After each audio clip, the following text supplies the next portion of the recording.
নমস্কার বন্ধুরা, তোমাদের জন্য আবার একটা নতুন নয় পুরনোই রেসিপি কিন্তু কিভাবে করে সেই জন্যে নিয়ে চলে এসেছি। আজকে করেছি ধোসা বা ইডলির একদম যেটা লাগে মানে চাটনি, টমেটো চাটনি, সেই চাটনি বা সসের রেসিপি নিয়ে চলে এসেছি। চলো প্রথমেই দেখে নিই। এখানে বিউলির ডাল আমি একটা সাদা কাপড়ের মধ্যে রেখে ভালো করে মুছে নিচ্ছি, কারণ বিউলির ডালে জানো তো প্রচণ্ড পরিমাণ ময়লা থাকে, পাউডার থাকে, তাই শুধু ফোড়ন দিলে এইভাবে হবে না। ভালো করে মুছে পরিষ্কার করে এখানে ফ্রাইং প্যানে আমি দিয়ে দিয়েছি সাদা তেল, আর তার সাথে ফোড়ন হিসাবে বিউলির ডালটা দিয়ে দিয়েছি 1 বাটি মতন। এটাকে ভেজে নিচ্ছি হালকা করে, ঠিক আছে? একটু হালকা ভাজা হবে। তারপরে আমি এর মধ্যে দিয়ে দেবো কিছুটা শুকনো লঙ্কা। একদম হোটেলে খেতে গেলে যেমন ধোসার সাথে যে টমেটো চাটনি দেয়, সেই টমেটোমের চাটনি কিন্তু আমি তোমাদের রেসিপিটা জানিয়ে দিচ্ছি। একদম দারুণ টেস্টি হবে, বানিয়ে অবশ্যই খাবে। কিছুদিন ফ্রিজার করেও রেখে দেওয়া যাবে। এখানে কয়েকটা রসুনের টুকরো নিয়ে নিয়েছি, সেটাকে ভালো করে ছাড়িয়ে নেবো। ওগুলো ভালো করে কিন্তু ছাড়িয়ে নিতে হবে। আর যেসব বন্ধুরা নতুন দেখছো তারা অবশ্যই চ্যানেলটাকে সাবস্ক্রাইব করে দিও। আর পুরনো বন্ধুরা তো লাইক কমেন্ট করতে ভুলো না, জানি ভুলবে না, তবুও মনে করে দিলাম। চলো, রসুনগুলো আমি খোলা ছাড়িয়ে নিয়েছি। আর এখানে গ্যাসের ফ্লেমটা কিন্তু একদম কমিয়ে রাখতে হবে। আমি ইন্ডাকশানে করছি, ইন্ডাকশানের ফ্লেমটাও কমিয়ে রেখেছিলাম। এখানে রসুনের টুকরোগুলো একদম দেখতেই পেলে 4 থেকে 5টা টুকরো কিন্তু আমি দিয়েছি। দিয়ে হালকা করে এর সাথে ভাজা করে নেবো। সব হালকা হালকাই ভাজা হবে, খুব বেশি কিন্তু ভাজা হবে না। আর তার সাথে একটু আদা নেবো। আদাটাও আমি ভালো করে কেটে অল্প করে একটু ছাড়িয়ে নেবো। একটু চামচের সাহায্যে খোলাটা ছাড়িয়ে এরকম 3 টুকরো মতন করেছি। সেটাকেও দিয়ে দিচ্ছি। সেটাকেও ওই অল্প তেলের মধ্যে কিন্তু নাড়াচাড়া করে দিচ্ছি। আর গ্যাসের ফ্লেমটা লো টু মিডিয়াম রেখে কিন্তু নাড়াচাড়া করবে, নাহলে কিন্তু ডালটা বেশ ভাজা হয়ে পুড়ে যাবে। তারপরে শুকনো লঙ্কাটাও পুড়ে যাবে, সেই জন্যে এই জিনিসগুলো কিন্তু খেয়াল রাখতে হবে।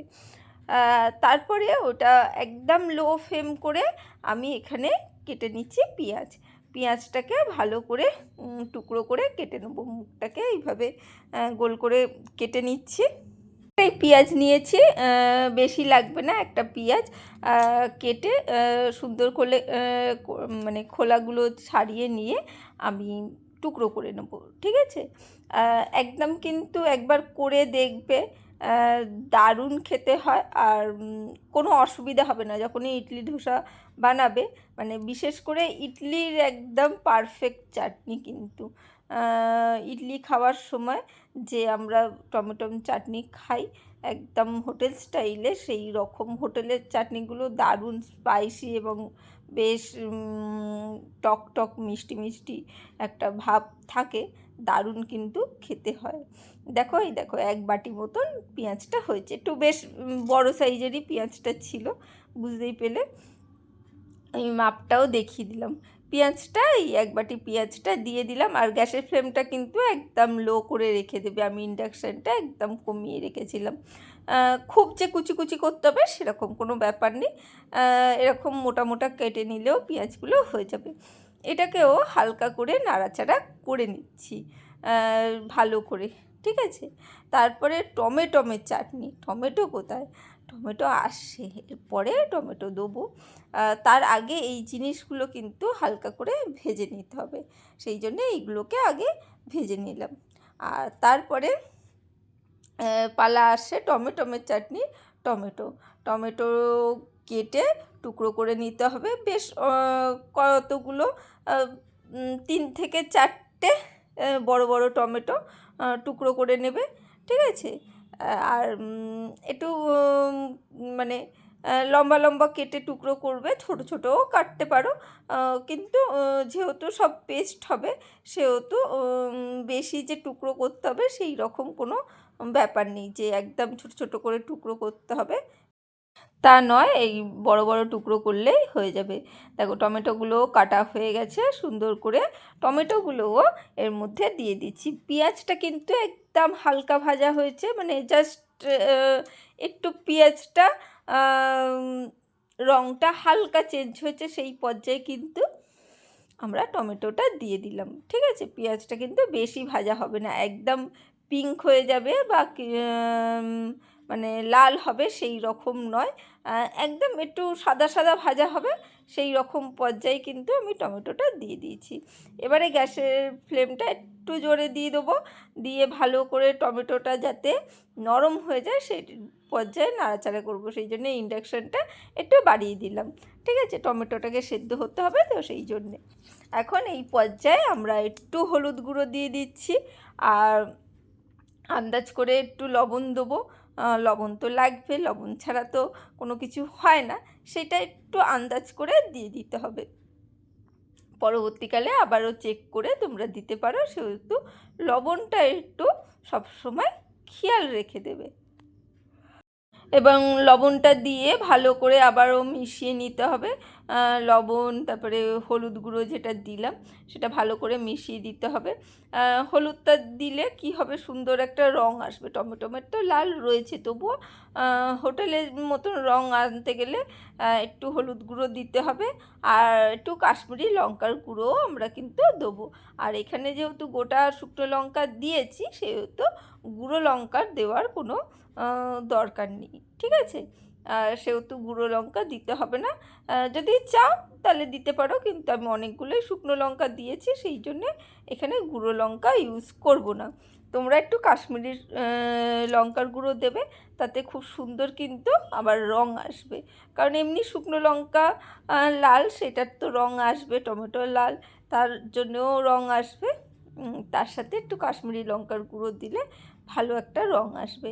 এটাকে ভালো করে কিন্তু নাড়াচাড়া করে আমি মিশিয়ে নিচ্ছি, ভালো করে একটু ভালো করে নাড়াচাড়া করে মিশিয়ে নিয়ে এখানে আমি খুন্তিটা ধুয়ে একটু অল্প করে জল দিলাম, কিন্তু বেশি নয়, সামান্য একটু জল দিলাম, দিয়ে একটু ফুটিয়ে নেব।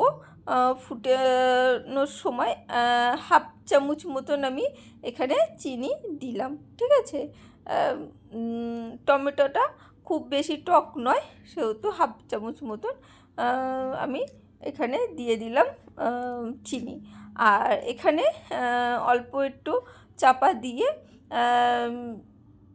রেখে দেবো একটুখানি, 5 মিনিট মতন রেখে দেবে, তাতেই কিন্তু হয়ে যাবে।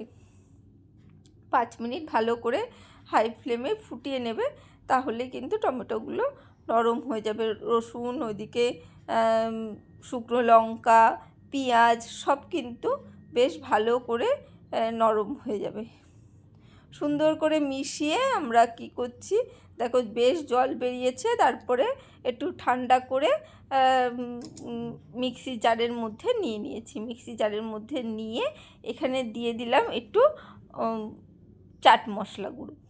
ঠিক আছে, একসাথে ভালো করে পেস্ট করে নেবো, চাট মশলা দিয়ে ভালো করে মানে পেস্ট করে দিয়েছি, খুব ভালো করে ঘুরিয়ে কিন্তু পেস্ট করবে, একদম সুন্দর দেখো স্মুথ একটা পেস্ট তৈরি হয়ে গেছে। খুব ভালো করে যদি মিক্সিটা ঘোরাও তাহলে খুব সুন্দর কিন্তু পেস্ট হয়ে যাবে। দেখেছো, একদম সুন্দর পেস্ট হয়ে গেছে। আমি এই যে বাটিতে ঢেলে দিয়েছি, দেখো আমি কিন্তু ওই কাশ্মীরি লঙ্কার গুঁড়ো দিইনি, তাতেই কিন্তু দেখো কি সুন্দর একটা রঙ এসেছে, তাই না? আর এখানে আমি তেল দিয়ে দিয়েছি, ওই যে বাটি প্রথমে এক বাটি নিয়েছিলাম সেরকম এক বাটি একটা তেল দিয়ে দিয়েছি, আর এখানে ওই বিউলির ডাল মুছে রেখে দিয়েছিলাম, সেই বিউলির ডাল আরও কিছুটা দিয়ে দিলাম ফোড়ন হিসাবে এখানে, আর দিয়ে দিচ্ছি শুকনো লঙ্কা দুটো ফোড়ন। তেলটা বেশি এখনও গরম হয়নি, সেই অবস্থায় কিন্তু আমি জিনিসগুলো দিচ্ছি। তেলটা গরম হতে হতে, যেহেতু সাদা তেল, কোনো অসুবিধা হবে না, সেই জন্য হালকা গরম হতেই কিন্তু ওই বিউলির ডাল আর শুকনো লঙ্কাটা ফোড়ন দিয়ে দিলাম, যাতে এগুলো একটু সুন্দর করে ভাজা হয়ে যায়। আর দেখো এই দেখো ভাজা হতে শুরু করেছে। সেই পর্যায়ে আমি একটু কালো সর্ষে আর দিয়ে দিলাম বেশ খানিকটা কারি পাতা, তাই না? কারি পাতা না দিলে তো আর সেই সাউথ ইন্ডিয়ান টেস্টটা আসবে না, তাই কারি পাতাটা দিয়ে সুন্দর করে নাড়াচাড়া করে নিচ্ছি ভালো করে, একটু যাতে সব মশলার গন্ধটা তেলের মধ্যে চলে যায়। এই যে দেখো বেশ ভাজা হয়ে গেছে, এবারে গ্যাস থেকে নামিয়ে নিয়েছি, বন্ধ করে দিয়েছি। আর এইখানে আমি ওপর থেকে ফোড়নটা দিয়ে দিলাম চাটনির মধ্যে। ব্যাস এইবারে ভালো করে কিন্তু মিশিয়ে নিতে হবে সুন্দরভাবে, কিন্তু আমি এটাকে ভালো করে মিশিয়ে নেবো সুন্দর করে। দেখো ভালো করে মিশিয়ে নিয়েছি, ব্যাস একদম কিন্তু রেডি। আর লবণ মিষ্টি এগুলো একটু চেক করে নেবে, সেটাই পারফেক্ট হলেই হয়ে যাবে। যেমন দেখতে হচ্ছে খেতেও কিন্তু অসাধারণ হয়েছে। আর ট্রাই করে অবশ্যই কমেন্ট করো কেমন লাগলো। আজকের জন্য টাটা, বাই বাই।